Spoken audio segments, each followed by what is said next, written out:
Runnin' with the Devil, a rock and roll adventure. Part 17. Actually, I do, I responded. I don't know your name, but you're that lady cop from the day my friends and I were arrested. Well, I'm not a cop anymore, but you are right. My name is Stacy. Now, get in, she said, as she slid to the other side of the seat. I just got back less than 30 minutes ago. How the fuck did you know I was even here? I asked. Watch your mouth, kid, Tony said. Stacy then cut him a hard look, and replied smiling. Tony and I were at the gas station on the corner, and saw you and your friends walking down the street. I saw you go into the alley, so we drove over there, and I sent Tony in to get you, and bring you to me, so we could talk, she answered. I gotta catch up to my friends, I said again. Yes, your friends. That's actually what I want to talk to you about, she stated. I told you, that's not gonna happen, kid, Tony said aggressively from behind me, as he opened the door, shoved me into the car, then shut the door. Tony, Stacy yelled, that's enough. Sorry, sis, he responded.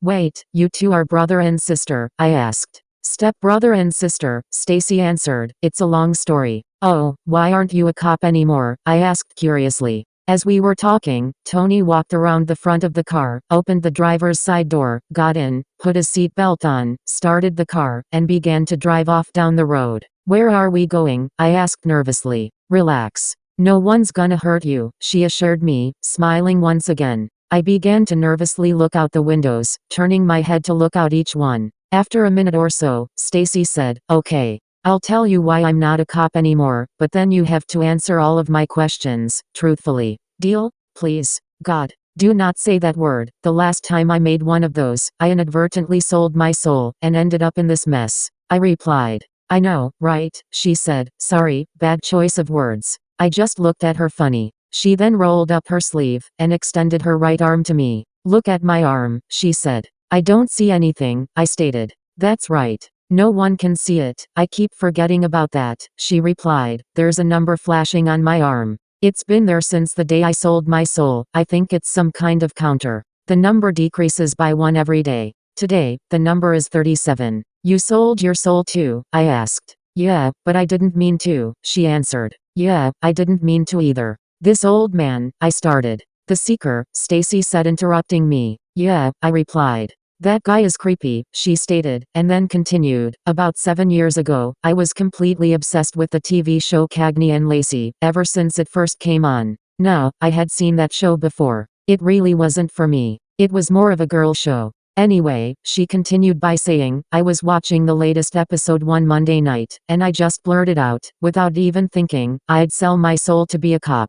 The doorbell rang, I answered the door, and that old guy was standing there, and, well, if you actually sold your soul, then you know what happened next. Yeah, I do, I said. Anyway, after the seeker took my soul, she continued, the next thing I knew, I was sitting at my desk, in the police station, in a cop's uniform, with a gun and everything. How did you meet him? She asked.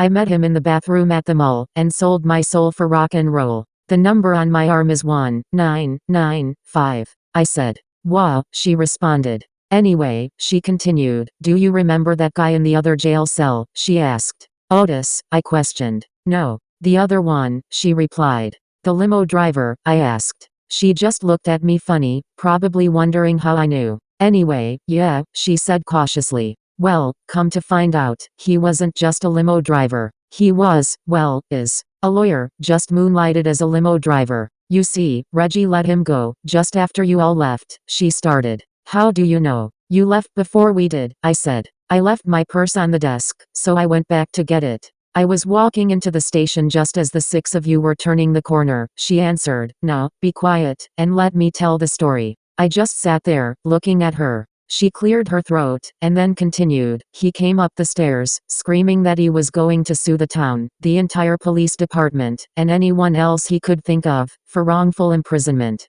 Reggie then attempted to bribe him, saying he would pay him $50,000 to keep quiet about the whole situation. The limo guy laughed, and walked out. 3 months later, we were all served with subpoenas to appear in court. Reggie, Tiny, whose real name is Dale, and myself.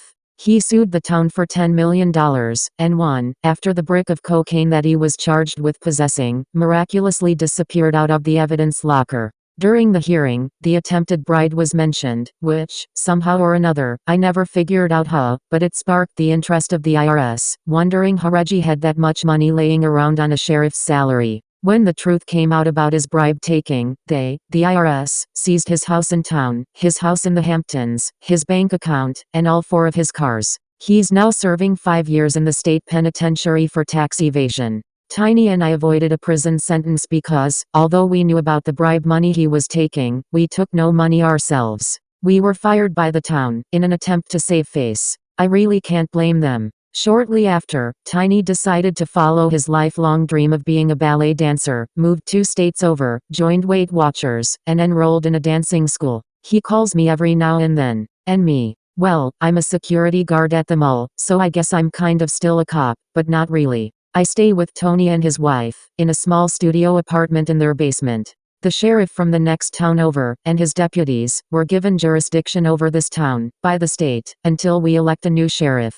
So far, no one is interested in the job. There you go. That's why I'm not a cop anymore. I was so focused on listening to her story, that I didn't notice the series of left and right turns that Tony had made. Here we are, sis, Tony said, as the car slowed down, and eventually stopped, in front of the town cemetery, which was about 5 miles east of where we started out. What are we doing here? I said loudly. Now, I answered your question, it's time for you to answer a few of mine, Stacy said. Here, I said shockingly. Yes, right here, she responded.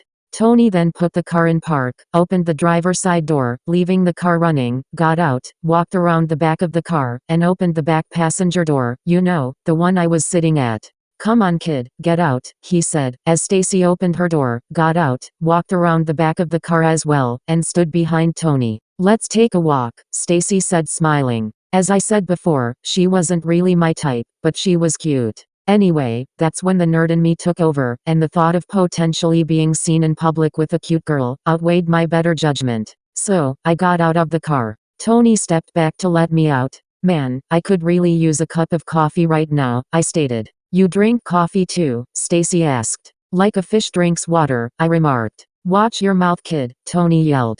Tony. Stop with the kid shit, Stacy said, then smacked him on the arm. He has a name.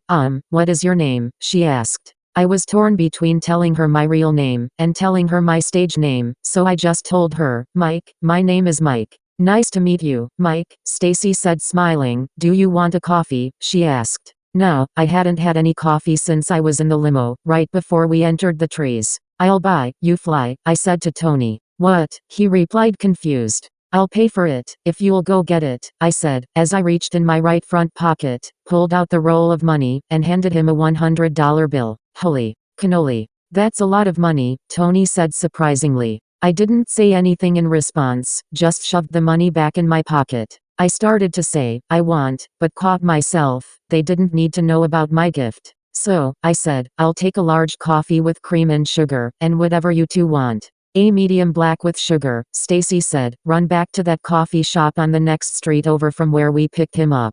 Okay, sis, see you when I get back, Tony said, as he walked around the front of the car, got in, shut the door, and began driving down the road once again. Stacy and I then began to walk along the black iron fence that surrounded the cemetery. After a few steps, she began to speak. When I walked into that house, and saw the 5 of you, with your hands on the wall, I knew I had seen you all before, but I couldn't place where. Well, not you, but your friends. I'd never seen you before. When I was driving back to the station, I kept looking in the rearview mirror, at your 2 friends, trying to remember who they were, but couldn't. When we got back to the station, and we put you all in the cells, it was really bothering me. I sat at my desk just thinking about it, the whole time you were down there. She then turned right into the entrance of the cemetery. I stopped and stood there. Come on, she said, there's something I want to show you.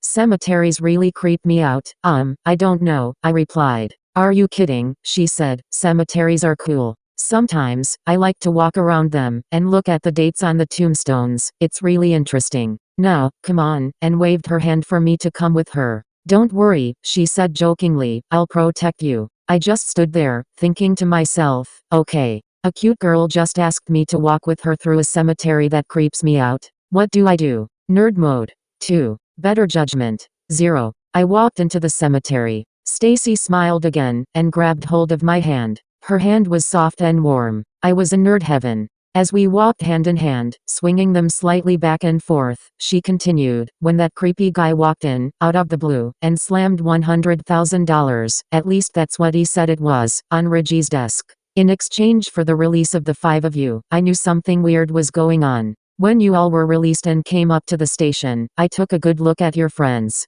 The redhead, the blonde, the black-haired guy, and the chubby brown-haired guy, standing next to each other. Then it clicked. I knew where I knew them from, but I had to be sure. I grabbed my jacket, looked back, and shook my head, trying to convince myself that I was wrong, she said.